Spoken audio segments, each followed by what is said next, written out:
Amanda and I flop down onto the couch. Amanda has to shove some empty boxes out of the way before she can sit. Too bad we're going to be putting my stuff right back into those boxes in a few months. No. Don't say that. Oh, Dad, it's going to be okay. I'll be fine. I know.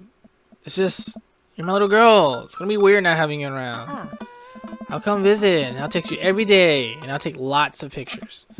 I mean, obviously, I'm a photographic major. You promise? Of course. Are you going to be okay while you're lonesome?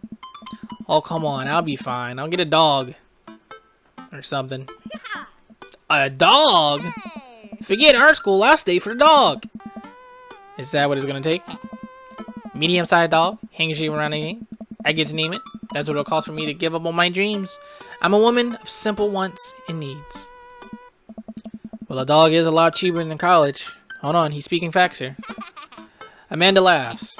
Suddenly, a pile of envelopes slides through the mail slot. Speaking of college, Amanda darts over to the envelopes and shuffles through them. She pulls out one and throws the rest back into the floor. This is from McGuan College of Arts and Design. Open it. But I'm scared. It's just an envelope. Yeah, it's just like my entire future. Not a big deal. Ooh, moment of truth. Let's see what she got in. She takes a deep breath, rips the letter open with her teeth. We have a letter opener, but yeah, okay. I hold my breath while Amanda's eyes dart back and forth, scanning the letter. What does it say? The admission committee has reviewed your application, blah, blah, blah. Her face drops. Regret to inform you that we are unable to offer you admission to McGowan College of Art and Design. Damn. Amanda throws the letter on the coffee table. Aw, sweetie. It's okay, I kinda saw it coming. I knew I shouldn't have put that experimental stuff in my portfolio. Their admissions officers told me they just want to see portraits or whatever. I'll pull in Amanda for a big hug. Aw, it's okay. Come here, friend. You're an amazing photographer. I know how much work you put into your portfolio. Some other school is going to want to snatch you up for sure. Yeah, I know. It's fine. Are you actually fine? Or are you just saying that? I'm fine, really. Her face says the opposite. But I probably shouldn't push her on this. Oh, and before I can get MR and MRP are sleeping tonight. So you need me out of the way because I'm painfully uncool. I would choose more delicate phrasing, but yes. Well, I have you know that I conveniently already have plans for tonight, so you have the new place to yourself. Not kicking me out of my house, I just got plans. Yeah, what are your plans? Quick, think of plans. I'm going clubbing. I'm going to put on a nice outfit and go tear it up on the dance floor. All of the hottest dance moves, the lawnmower, the sprinkler, the running man, you know. The ones all the kids these days are doing. Alright, but I'm not going to come pick you up if you pull anything this time. Not again. I'm just kidding. I'm actually going to... Nice. Which game? You know, the game. The one that's on tonight. The game on TV. At somewhere other than here. Okay, cool. You do that. I'm going to do drugs and commit some light arsons with Hamless. I'm concerned with you hanging with the wrong crowd. Please and thank you. Amanda shrugs. I would expect that you guys to be up to white collar crime, but by this point, maybe money laundering at least. I'm a street rat, Pops. You're kidding about the drugs and crime, right? Yes, Dad. Just making sure. Give her a pat on the head. Have fun with your sports. Are you being sarcastic? No. Making fun of sports is played out. Alright then. Whew. I do some light cleaning around the house and decide to clear out right before Amanda's friends arrive. Before I leave, Amanda stops me. Hey, don't forget that you have that meeting with my English teacher tomorrow. Oh right, Mr. Vega, the best character in this game. Yep, totally remembered. I'll be there. Nothing can beat a reading print. Alright. Wow, I guess I really didn't think this plan through. I'm not entirely sure where the closest bar is, and man, it still hasn't shown me how to use the GPS on my phone. So I'm just gonna pick a direction and walk in it.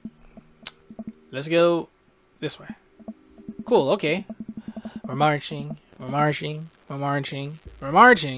in the direction of the game. Any game, really. In the distance, could it be? A big burnt out neon sign hangs above tiny dive bar. Jim's and Kim's, huh? Alright, it'll do. The bar is small and dimly lit. The crack of full sounds in the back as patrons laugh and joke. A string of multi-colored Christmas lights hover above the bartender. Can't tell if he's Jim or Kim. Pull up the seat at the bar. What'll it be? One beer, please. Sure thing, boss. The bartender slides me an ice cold beer. I take a sip and enjoy the refreshing taste. Say, are you Jim or are you Kim? I'm Neil. Oh.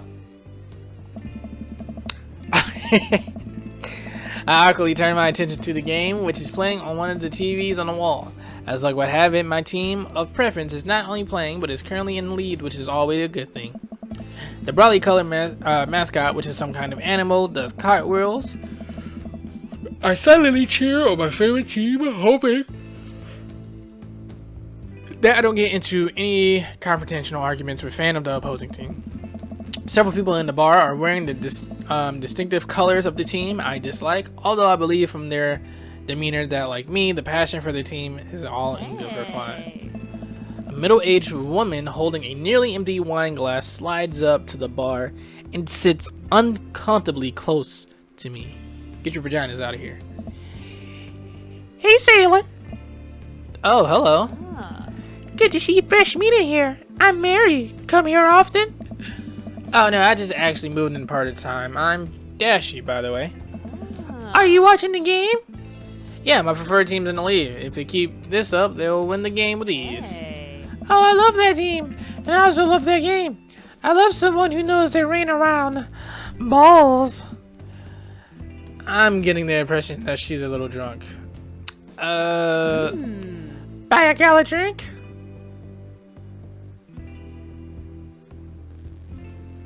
Sure, I'll buy you a drink.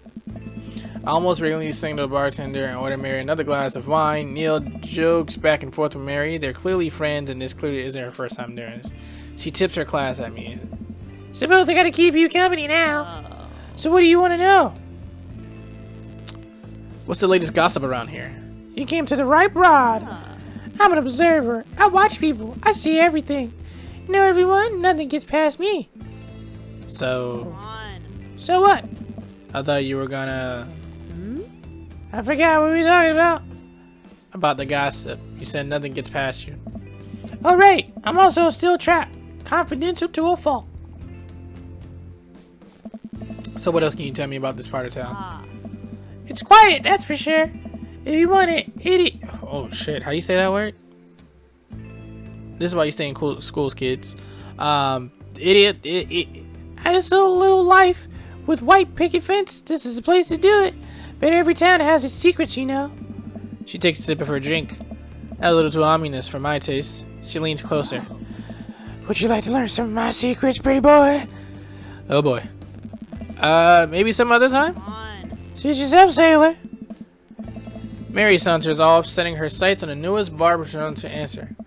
I happily watch the game over another beer, and the game has gotten close in terms of points. A little too close, what I'm comfortable with. After a particular skilled player scores a number of points for the other team, putting them in the lead, I hear an affirmative grunt from another man at the bar. Go team. It's the brooding man from the coffee spoon. He sits alone, sipping whiskey and watching the game as well. Look at this bad boy. Enjoying the game? I am now that we're winning. Oh, we must be rooting for different teams. In my opinion, my team is far superior. I have to disagree with that. Based upon our win-loss records, I say that my team is superior. That's where you're wrong, since as it stands right now, my team is beating yours. The conversation ends there. We go back to silently rooting for our respective teams. The game is close, with both sides playing their hardest to win. But in the end, my team prevails. Quiet cheers ripple through the bar. I raised a respectful glass at the man drinking whiskey. He raised his in response. An unspoken truce is formed between us based on mutual love for the game. He motions to the bartender who pours 2 glasses of whiskey. The man slides over to me. The name's Robert. Thanks. I'm Dashi. You must be new here. Mary already hitting on you? Yeah. Robert chuckles. She's a peach. Well, you picked the best bar in town. As slimy as it is, you'll never find a better spot than Jim's and Kim's. Is there actually a Jim and Kim where that runs the place? No. That'd be Neil. Neil waves him across the bar. Good guy, Neil. Not enough Neils in the world. Okay. You a whiskey fella or a beer fella? Beer, but I'll drink most things. You like shots? Oh, shots fired, I don't like them. I love shots. Thank God. Robert nods to Neil, who serves up 2 shots of whiskey. He hands 1 to me. Here's to your health. We take the shots. The whiskey burns going down, but I try my hardest to look tough. Wait, I think this is what making friend is. Okay, Dashi, this guy is out of my friend league, but I think if I play my cards right, we'll be pals in no times. Compliment his cool leather jacket, compliment his rugged good looks, compliment his hand tattoo. I want to compliment his hand tattoo. That tattoo, what does it mean? It's a reminder. Oh, I don't think you like that. I wait for him to elaborate, but it seems like he's done talking. Man, this guy's mysterious and cool too. Way cooler than I am, at least. Robert signals the bartender for another round. What are you doing here tonight? I'm running from my problems. I don't like your style. He gets up. Be right back. Gotta powder my nose. Never seen Robert. Oh. Wait, what was Neil's voice? Oh. Never seen Robert this talkative. He must like you. Huh. I guess so. I gotta admit, that Robert has a gruff charm to him. If a guy like that thinks I'm cool, then I really must be. Robert comes back from the bathroom and grabs his leather jacket. I'm gonna head home. You heading my way? Robert and I leave the bar and find ourselves walking in the same direction. I live in a cul-de-sac down that way. Does everybody live down there? Me too. We just finished unpacking today. Great place to be. Good neighbors. Well, some of them. Who's that? We get to Robert's house, which is just a few houses away from mine. We stop and he turns to me. I don't kiss and tell, Dashi. So are we doing this or what? What? You know. Do you want to come inside? Or not? Yo, you trying to give me some booty right now? A wave of realization rushes over me and I blush. Oh. Lay it on smooth, smile and nod. No thank you. Let's smile and nod. Let's do it. Oh, it's about to get hot and steamy, y'all. Here we go. I follow him to his door. He fumbles with his keys for a second and unlocks the door, leading me inside. The moment the door closes behind us, he pushes me up against the wall, kisses me, grabbing my hips. Come on.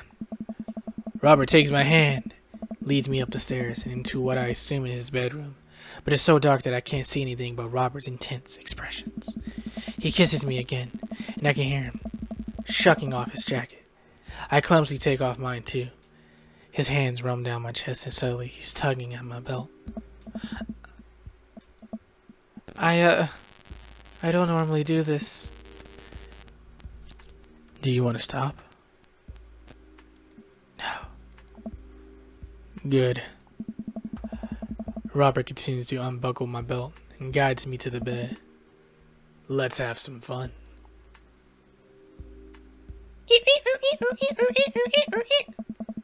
Sunlight streams in between the slants of the blinds. My head is pounding. I really overdid it last night. Wait a minute. This is my old house or my new house? Alright. I looked around for Robert. Found myself alone. Hello? There's a clatter from the bathroom. The door is open. Robert is fully dressed and grabbed his keys. That was fun. Yeah, it was. Huh. You should go. That's certainly not what I was expecting. Well, talk to you later. Robert cracks a smile. Sure. Your clothes are over there. I hastily get dressed and show myself out. The sun is unbearably bright. I need to lie down. I start to make my way back home when I remembered. Ah, crap, Amanda! I rush back home and throw the door open. Something smells delicious. Amanda? Amanda runs out of the kitchen, looks slightly disappointed. Oh man, I was kind of hoping you had kidnapped and I was going to have to come rescue you. No, I made a friend at the bar last night and ended up sleeping over his place. Where are the Emmas? They left a little while ago. Oh. You guys have fun? Yeah, watch some movies, ate snacks, stole a car, you know. Usual sleepover stuff. Oh, you teens and your larceny. So, this breakfast that's cooking, what's that all about? Well, there's hash browns, and eggs, and bacon. Can I? Yes, you can have some breakfast. Bless you, sweet child. My head throbs. Oof, I gotta do something about this hangover. Amanda, your loving father might have overdone it last night. Oh, somebody's hungover. Father of the year right here. You wouldn't happen to have any aspirin or... I've got just the thing. Hang on. Amanda runs to the fridge and pulls out a jar of pickles. What? Amanda. What? Drink this. The pickle juice? Yep, it's what I use. What I would assume someone would use. I will also assume that it works pretty well. Although I never tried it before and won't try it. Obviously. Who raised you, Amanda, and give her stern yet reciting side eye. I eye her suspiciously. I eye the jar picker, pickles, even more suspiciously. This better work. I down a sip of the tart juice. No. More than that. Way more than that. I mean, I assume. Watch it, you. I drink more pickle juice and help myself to the delicious breakfast that Amanda has gracefully allowed me to partake in. After inhaling some hash browns and dunking several pieces of bacon into my runny egg yolk, I'm starting to feel a little better. Amanda grabs her backpacks and keys. Well, I gotta get to class. Don't forget the meeting with Mr. Vega, okay? He said it was an appointment. Love ya. I'll be there. Knock 'em dead, kiddo. Always do. We do our secret handshake and she's off. I get a little work done at home before I glance at my watch and see that it's almost time for the meeting. I hop in the shower, change clothes, and head on my way. Still a little hungover though. Dad, number is 69. I think it said it's okay to cry. Alright. Woof. Hold on, I need to take a quick little breath. This is like reading. I arrive at Amanda's school and check in at the front desk.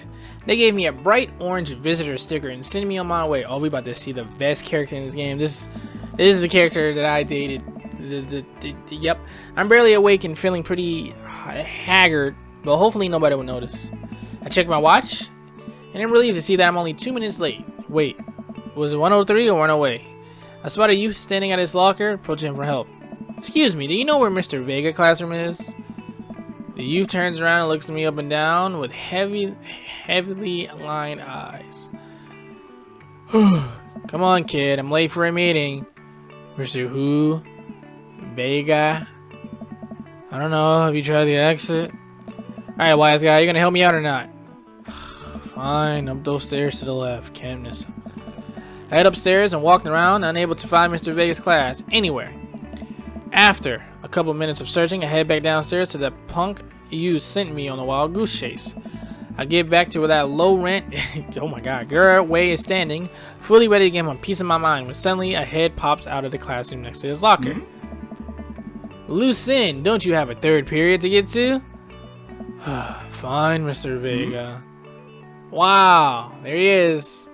It's Vega. Now I'm officially 10 minutes late. I glare at him as he walks away. We're not cool. You must be... Wait, hold on. Hugo, what would your voice to be? Alright, you must be Dashi. This period's almost over. Would you mind waiting in the back? Mr. Vega leads me in and I take a seat in one of the comically small students' desk in the back. I might get stuck in this. Alright, where were we? Now who can tell me about the unreliability of the narrator in J.D. Salinger Catcher in the Rye? Yes, Colin? Colin stands up and does the thing where he blows into the crook of his elbows to make a fart noise. The whole class erupts in laughter. Alright, everybody. Very funny, Colin. Please, sit down.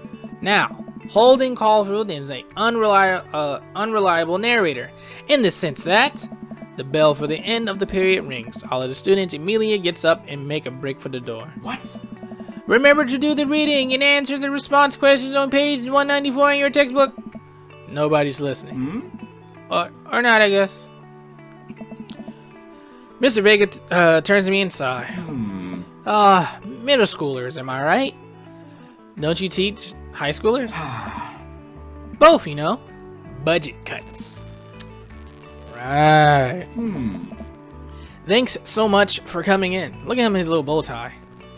Anyway, before I continue, this Hugo guy, he's voiced by this streamer who goes by Ray Narvaez Jr., who also used to go by Brownman or Ray Lamau. And so I'm pretty sure you can guess why I had to make this my first choice. Because look at him. Anyway, let's continue. Thanks so much for coming in.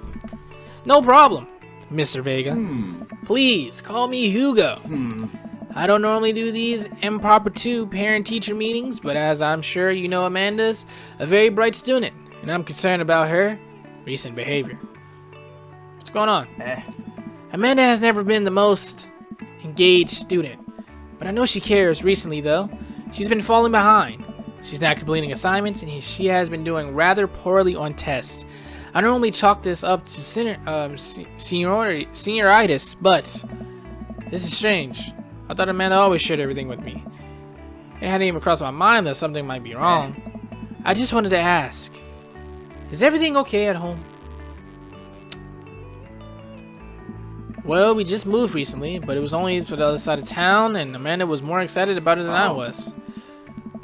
Well, see if you can talk to her about it. I know she values you a great deal and would appreciate your guidance. If she keeps heading down this road, I know how important our school is to her, and I would hate to see her miss out on the scholarship money that she can clearly deserve. I'll make sure to talk to Amanda. Thanks for letting me know, Hugo. Hey. Anytime. On my way out, I stopped thinking for a moment. I turned to Hugo. Hey, Hugo. Oh. Yes? They ever catch that rye? Oh. Yes. Oh, he liked that. I leave the classroom and make my way out of the school. I'm still a little bit in shock that Amanda was able to hide this so well from me. She's always been such a force for positivity in my life, especially after we lost her mother. Amanda must be done with classes for the day by now. I'm sure she would appreciate a ride home, and maybe I could talk to her about what's going on. Pull up to the carpool, and Amanda hops in the passenger seat. So, did you have fun gossiping about me? Mr. Vega and I actually just gossiped about our celebrity crushes.